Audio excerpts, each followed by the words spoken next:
Olá, sejam bem-vindos à segunda parte da nossa aula sobre nanotecnologia aplicada à liberação controlada de fármacos.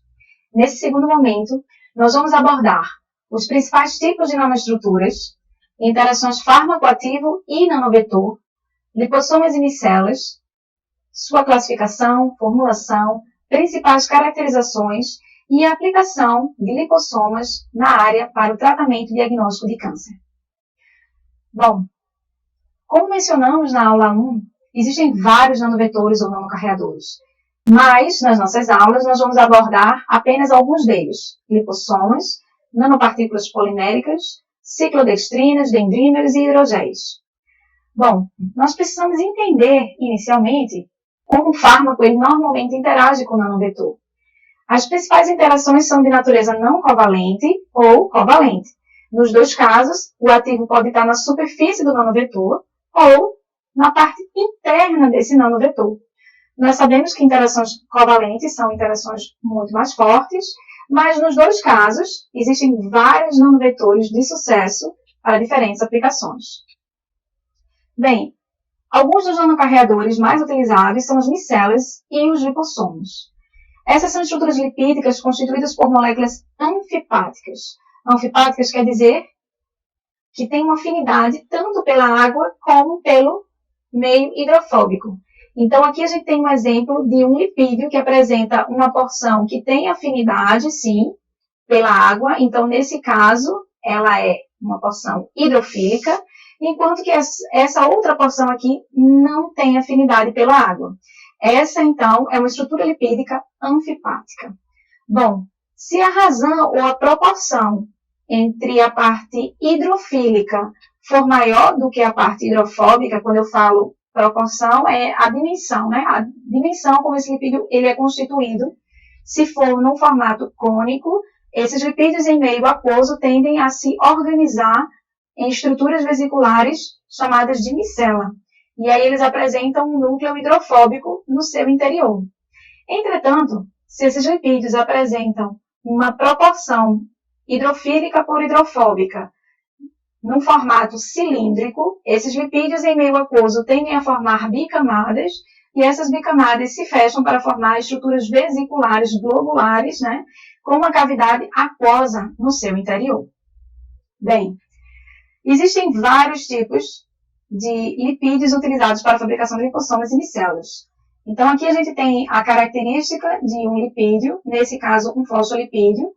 Ele apresenta um ácido graxo saturado, aqui nesse caso, e uma porção insaturada. Aqui a gente tem o radical fosfato, que é o que dá a característica hidrofílica da nossa molécula. E aqui a gente tem alguns dos principais lipídios utilizados, basicamente a carga global que eles apresentam. Então, a gente tem lipídios que dão carga negativa e lipídios também neutros e alguns outros que apresentam radicais positivos. Então, os lipídios, a natureza lipídica é importantíssima para originar micelas ou lipossomos. Bom, os lipossomas, que vai ser o nosso foco daqui para frente, são estruturas vesiculares ou globulares que podem ser SUV, que são vesículas unilamelares pequenas, né, vem do inglês, small, e aí elas podem também ser vesículas unilamelares maiores, vesículas que apresentem em seu interior outras vesículas, ou então serem estruturas vesiculares multilamelares, chamadas então de MLV. Por fim, existem os lipossomas unilamelares gigantes, e aí nesse caso são direcionados para vários tipos de estudos. Bom, os lipossomas, eles são, como já mencionado, estruturas coloidais esféricas, compostos por uma ou mais bicamadas, como nós vimos no slide anterior, que rodeiam sempre um compartimento aquoso central. O que os lipossomas têm de especial? Graças a essa composição, os lipossomas conseguem carrear moléculas hidrofílicas no seu interior, bem como conseguem carregar moléculas hidrofóbicas embebidas em sua bicamada. E ainda mais, algumas moléculas que têm afinidade tanto pelo lipídio como pela água também podem ser carreadas por esses nanovetores. Os lipossomas, nesse caso aqui, apresentam também, em alguns casos, uma superfície contendo um polímero, que causa essa barreira de hidratação ou então a nuvem de hidratação causada pelo PEG, por exemplo, mencionado na aula anterior. A principal vantagem da utilização dos lipossomos como nanovetores é porque são formados por lipídios e ela é totalmente biocompatível.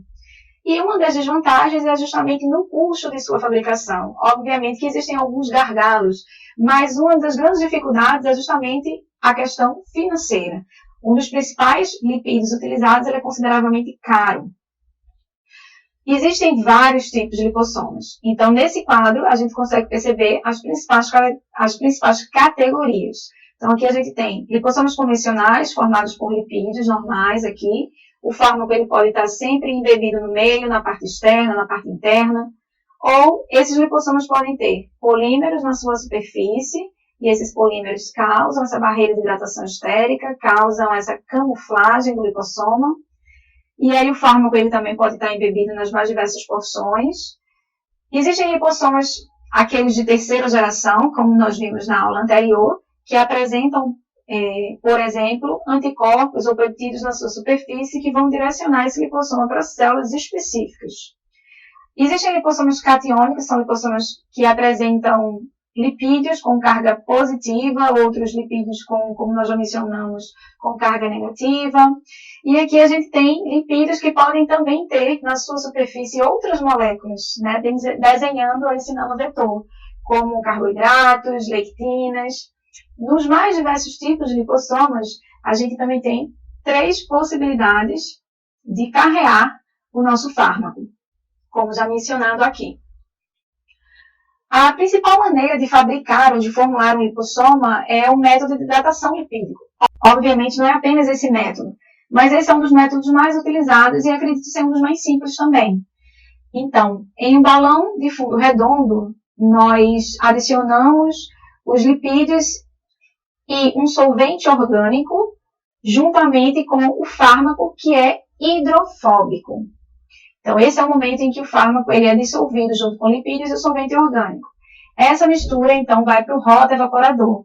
O rotaevaporador é um equipamento que aqui, por meio do aquecimento e da rotação, o solvente orgânico ele é retirado e aí vai se formar um filme no fundo do balão redondo. E aí, após esse momento, nós podemos hidratar esse filme com uma solução aquosa. Esse momento da hidratação e da agitação faz com que vesículas multilamelares sejam formadas. E aqui eu tenho um detalhe. Se nós desejamos encapsular fármacos hidrofílicos, esse fármaco ele vai vir nesse momento aqui, diluído na solução tampão ou na solução aquosa geral que você deseje utilizar. Se o fármaco ele é hidrofóbico, ele vai nesse primeiro momento aqui. Fármaco hidrofóbico e fármaco hidrofílico. Bom, após a agitação, vesículas multilamelares são formadas, e aí, por meio de técnicas como sonicação, extrusão, eles podem formar estruturas unilamelares de diferentes tamanhos.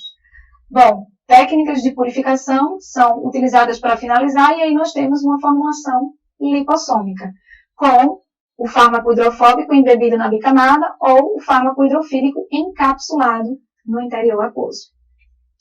Esse vídeo vai mostrar como lipossomos podem ser formados e algumas das características que atraem bastante a utilização desses nanovetores para a liberação de fármacos. In the late 1970s, scientists discovered an interesting property of phospholipids. That is, when they are hydrated, the hydrophobic tails mutually attract, while the hydrophilic heads seek the aqueous medium, thus forming a phospholipid bilayer around an aqueous core. The lipid bilayers then seal off to form a liposome. Since liposomes are composed of natural lipids, which are biodegradable and biologically inert. Então, aqui eu gostaria de pontuar algumas das principais características dos lipossomos. Biodegradáveis, biologicamente inertes e com uma toxicidade muito pequena. Their toxicity is minimal. The amphotericin B molecule is a good candidate for liposome-based drug delivery because it has a useful duality. On one side, it has a polyhydroxyl chain, which is hydrophilic, and on the other side, it has a polyene hydrocarbon chain, which is lipophilic, which allows the amphotericin B molecule to be encapsulated between the double lipid layers of a liposome. However, creating a true liposomal preparation is expensive and involves several complex processes. Cipla is only one of the few companies in the world which have successfully developed this advanced liposomal technology. The first of many complex steps is to intercalate amphotericin B between layers of bilipid film.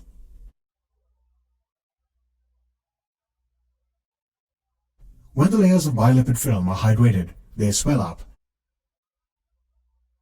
And when they are agitated, the layers close up to form large multicellular vesicles. The size of these vesicles is greatly reduced to nano-sized particles using a technique called high-pressure homogenization. These are true SUVs, single unilamellar vesicles. Such liposomes can be infused intravenously without any additional process such as sonication.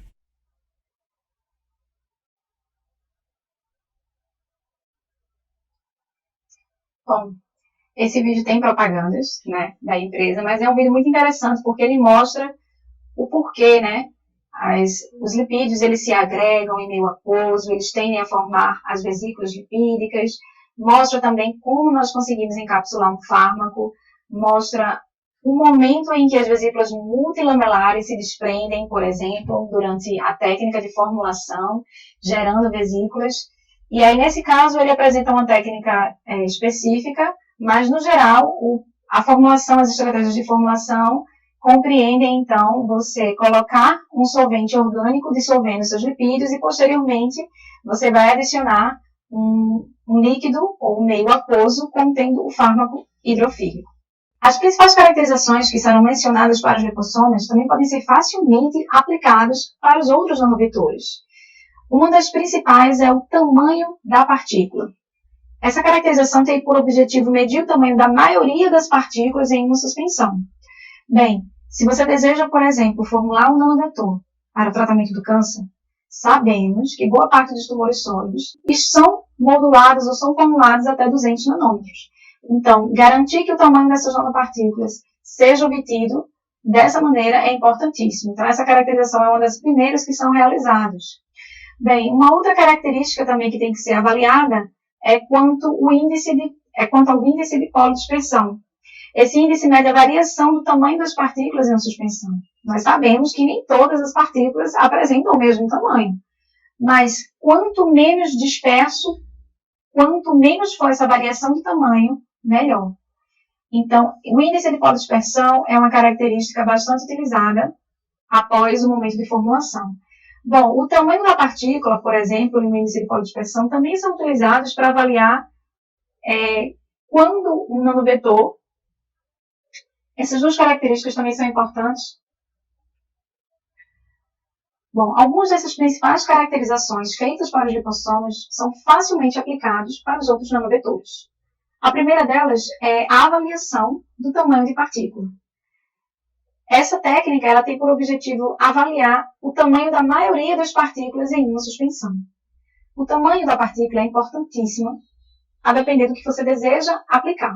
Por exemplo, sabe-se que no estudo do câncer, partículas de até 200 nanômetros, elas apresentam o maior sucesso de conseguirem extravasar o endotélio tumoral e serem acumuladas nessa região.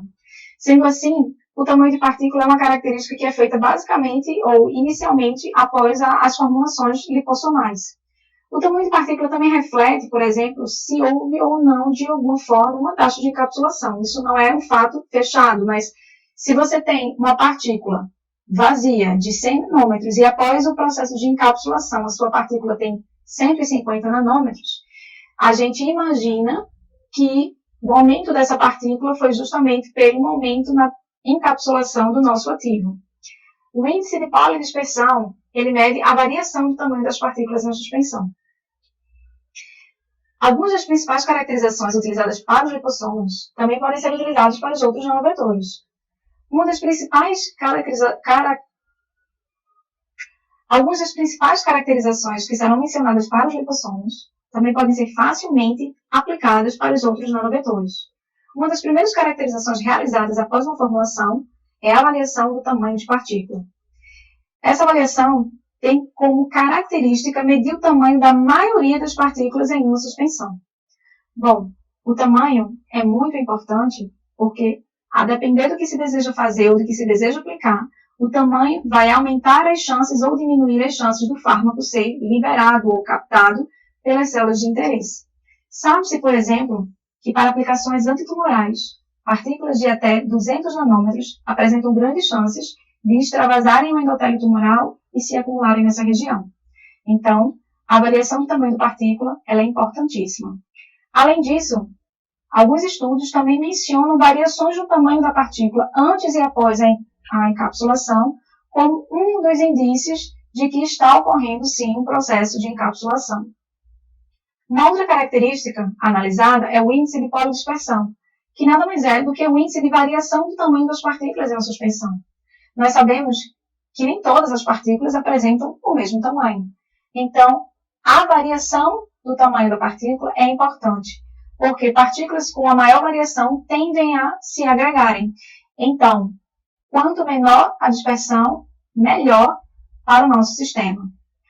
A carga da partícula também é uma característica avaliada e tem por objetivo medir o potencial eletrostático na superfície dessas partículas, ou medir o potencial zeta.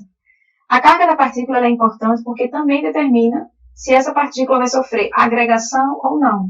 Nós sabemos que partículas, por exemplo, neutras, elas tendem a se agregar mais do que partículas que apresentam algum tipo de carga, seja positivo ou seja negativo. A carga da partícula também é importante para o direcionamento para o alvo desejado.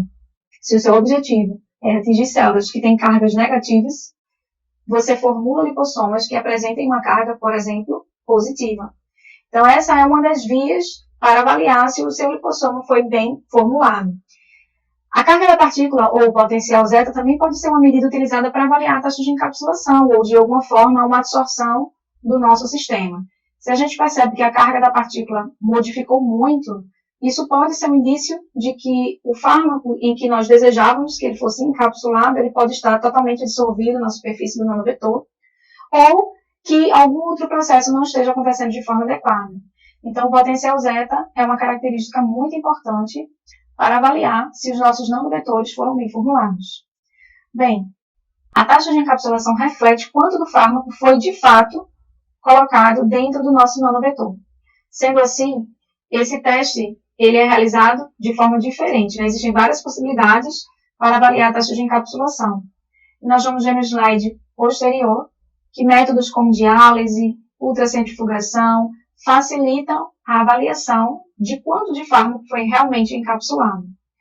Por fim, teste de liberação do fármaco também é extremamente utilizado para observar o comportamento de liberação in vitro.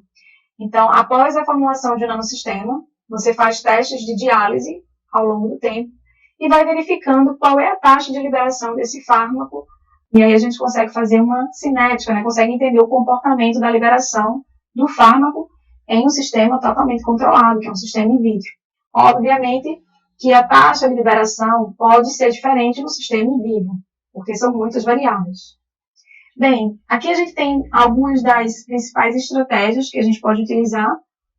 Uma delas é a centrifugação ou outra centrifugação. Esses filtros, eles são bem interessantes.